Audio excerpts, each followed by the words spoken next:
I've been laying down on this couch watching TV for what seems like hours. I can hear my dog barking downstairs.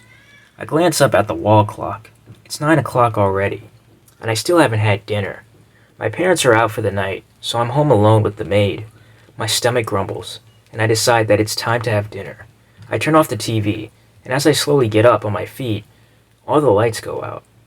I flick the light switch several times. Nothing. It must be a power surge. They're pretty common in our area. I'll have to go downstairs to the kitchen and turn the power back on from the power box. In the darkness, I can't find my slippers, so I decide to do without them. Using the walls to guide me, I reach out my hand, searching for the banisters. As I make my way downstairs, I notice how quiet the house is.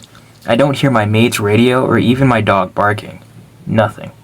All I can hear is the sound of my feet against the stairs.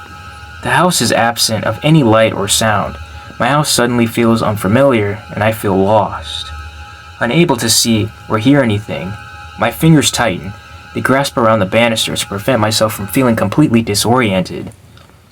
The silence is really beginning to get to me. May? May?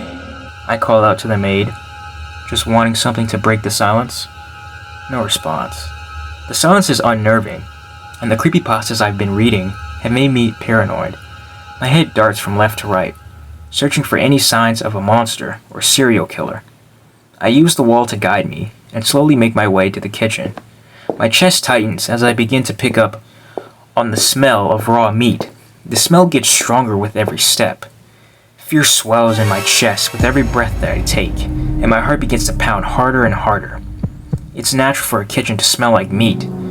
I try to reason out to myself, letting out a nervous chuckle. I grope around until I find a smooth metal surface of the power box in the kitchen wall.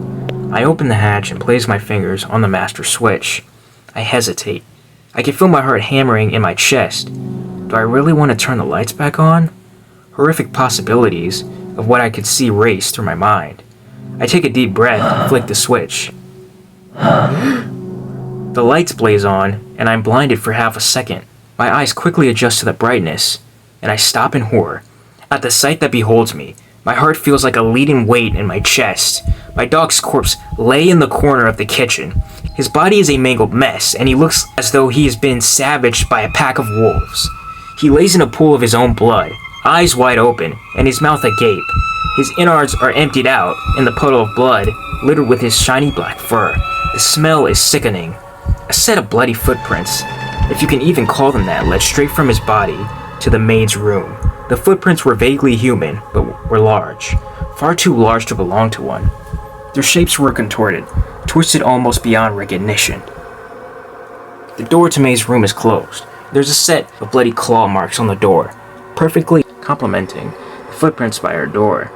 The scene is all too much, and the little food I had left in me quickly finds its way out of me. My vomit and blood quickly pool together on the shiny white surface of the kitchen floor.